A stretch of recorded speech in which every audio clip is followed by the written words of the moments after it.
ರಾಷ್ಟ್ರೀಯ ಕಾನೂನು ಸೇವೆಗಳ ಪ್ರಾಧಿಕಾರ, ರಾಷ್ಟ್ರೀಯ ಮಹಿಳಾ ಆಯೋಗ, ಜಿಲ್ಲಾ ಕಾನೂನು ಸೇವೆಗಳ ಪ್ರಾಧಿಕಾರ ಹಾಗೂ ಜಿಲ್ಲಾಡಳಿತದ ವತಿಯಿಂದ ಚಿಕ್ಕಮಗಳೂರಿನಲ್ಲಿಂದು ಹಮ್ಮಿಕೊಂಡಿದ್ದ ವಿಧಾನ್ ಸೆ ಸಮಾಧಾನ್ ಕಾನೂನು ಸಾಕ್ಷರತಾ ಕಾರ್ಯಕ್ರಮವನ್ನು ಜಿಲ್ಲಾ ಕಾನೂನು ಸೇವೆಗಳ ಪ್ರಾಧಿಕಾರದ ಸದಸ್ಯ ಕಾರ್ಯದರ್ಶಿ ಹಾಗೂ ಹಿರಿಯ ಸಿವಿಲ್ ನ್ಯಾಯಾಧೀಶ ವಿ ಹನುಮಂತಪ್ಪ ಉದ್ಘಾಟಿಸಿದರು. ಜಿಲ್ಲಾ ಪಂಚಾಯಿತಿ ಮುಖ್ಯ ಕಾರ್ಯನಿರ್ವಹಣಾಧಿಕಾರಿ ಕೀರ್ತನ, ವಕೀಲರ ಸಂಘದ ಪದಾಧಿಕಾರಿಗಳು, ಅಂಗನವಾಡಿ ಕಾರ್ಯಕರ್ತೆಯರು ಉಪಸ್ಥಿತರಿದ್ದರು. ಬಳಿಕ ನ್ಯಾಯಾಧೀಶ ಹನುಮಂತಪ್ಪ, ತಾಯಿಯ ಗರ್ಭದಲ್ಲಿರುವಾಗಲೇ ಹೆಣ್ಣು ಭ್ರೂಣಲಿಂಗ ಪತ್ತೆ ಹಾಗೂ ಹತ್ಯೆ ಪ್ರಕರಣಗಳು ಹೆಚ್ಚುತ್ತಿವೆ. ಯಾವುದೇ ಸಮಾಜಕ್ಕೂ ಇಂತಹ ಘಟನೆಗಳು ಶೋಭೆ ತರುವುದಿಲ್ಲ. ಪುರುಷ ಪ್ರಧಾನ ಮನಸ್ಥಿತಿಯಿಂದ ಸಮಾಜ ಹೊರಬರಬೇಕು.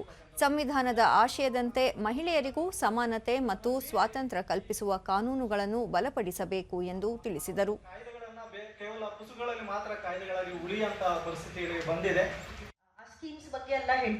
ಕೀರ್ತನ, ಕೌಟುಂಬಿಕ ದೌರ್ಜನ್ಯ, ಹಿಂಸೆಗಳಿಂದ ಸಾಕಷ್ಟು ಮಹಿಳೆಯರು ಪರಿತ್ಯಕ್ತ ಜೀವನ ನಡೆಸುತ್ತಿದ್ದಾರೆ.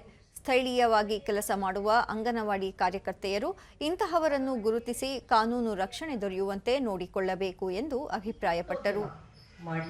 ಈ ತರದ್ದು ಒಂದು ಒಳ್ಳೆ ಉದ್ದೇಶದಿಂದ ಅದು ತಲುಪೋದಕ್ಕೆ ತಮ್ಮೆಲ್ಲರ ಇನ್ವಾಲ್ವ್ಮೆಂಟ್ ಅಂಡ್ ತಾವು ಎಲ್ಲ ಪ್ಯಾಷನೇಟ್ ಇರಬೇಕಾಗತ್ತೆ.